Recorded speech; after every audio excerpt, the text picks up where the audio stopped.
Bom, os pais, no exercício do poder familiar, são administradores e usufrutuários dos bens de propriedade dos filhos menores. O que quer dizer isso?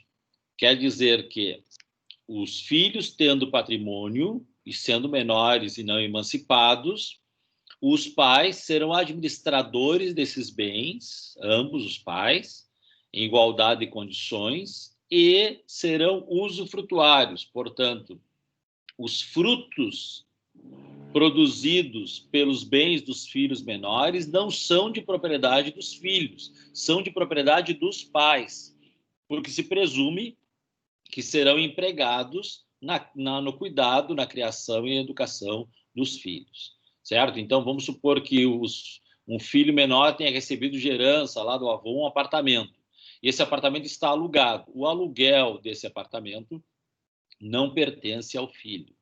A propriedade do apartamento é do filho, mas o aluguel pertence aos pais no exercício do poder familiar, certo? A separação dos pais não afeta o poder familiar. Mesmo que a guarda seja unilateral, ambos os genitores continuarão no exercício do poder familiar.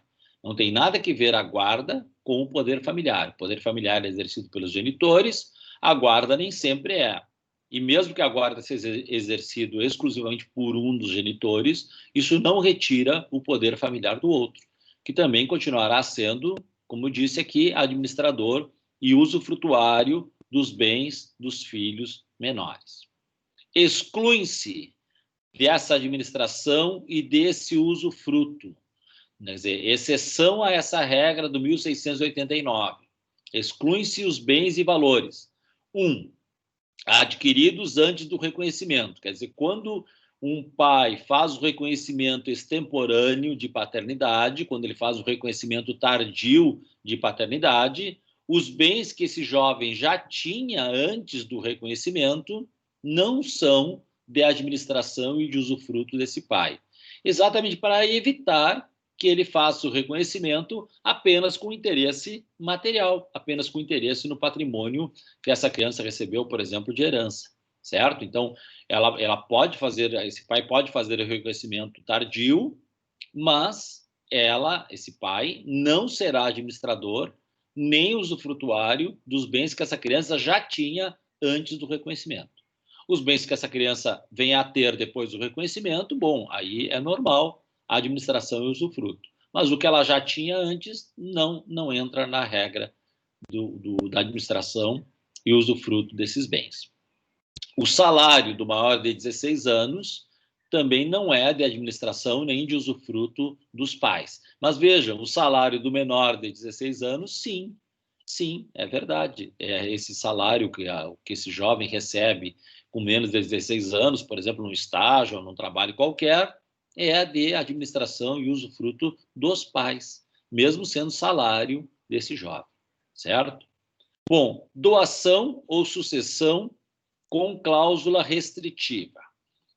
Quando eu faço uma doação a alguém, ou quando eu deixo uma herança por testamento a alguém, eu, como doador ou testador, posso determinar que esses bens não sejam administrados e ou não sejam usufruídos pelos genitores desse beneficiário.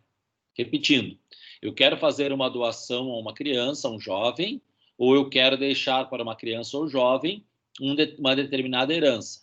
Como esse ato é ato de liberalidade, eu próprio, doador ou testador, posso inserir uma cláusula restritiva de não administração e de não usufruto, retirando a administração ou usufruto desses bens dos genitores desse menor e atribuindo essa administração a outra pessoa, ou até deixando o usufruto a outra pessoa, ou deixando o usufruto ao próprio menor.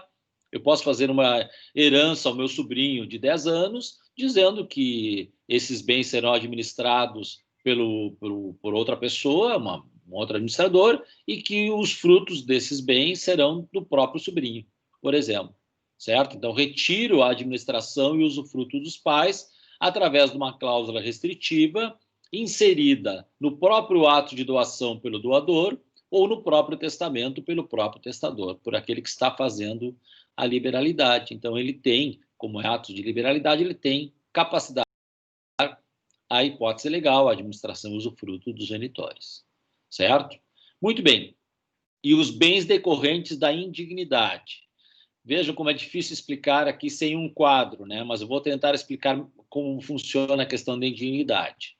Então, imagine o seguinte, imaginem que uma pessoa tem 2 filhos, certo? Então, o A tem 2 filhos. O C, por sua vez, tem 2 filhos, D e E. Então, o A tem 2 filhos, B e C. O C tem 2 filhos, D e E. O C mata o A. Bom, o fato do C ter matado o A retira do C o direito de herança de A. Então, o C, por ter matado A, vai ser considerado indigno e vai ser excluído da sucessão de A. Muito bem. Então, o A tem 2 filhos, B e C. O C matou o A. O C é considerado indigno e excluído da sucessão. A herança de A vai para B e vai diretamente para os filhos de C, D e E. Compreendido? Então, o C não herda, mas os filhos de C herdam por representação. Muito bem. Essa herança recebida por D e E, se eles forem menores, não poderá ser administrada ou usufruída por C. Então, em decorrência da indignidade de C, C não somente perderá o direito à herança, mas perderá o direito de administrar ou usufruir desses bens, caso eles sejam destinados aos filhos de C menores. Então, a indignidade, por via transversa, também impede a administração e usufruto dos bens dos genitores, caso eles provenham de indignidade. Agora, vejam o seguinte, eu falei em C, vamos supor que C seja o pai de D e E. Se D e E tem uma mãe viva, essa mãe poderá administrar e usufruir normalmente desses bens, porque a penalidade pela indignidade é pessoal e intransferível. E, portanto, se C é indigno, somente C perderá o direito de administração e usufruto desses bens. Se não entenderem, questionem depois que eu repito essa ideia, certo? Basicamente, por conta da indignidade, ele não só perde o direito de herdar, mas perde o direito também de administrar e usufruir, caso seus filhos recebam essa herança. Sempre filhos menores, porque, como eu disse antes, o poder familiar é exercido somente até os 18 anos ou emancipação. Tá? Muito bem, esses pais podem administrar e usufruir desses bens, mas não podem praticar atos de alienação ou gravames reais. Para vender um bem de um filho menor, eu preciso autorização de um juiz.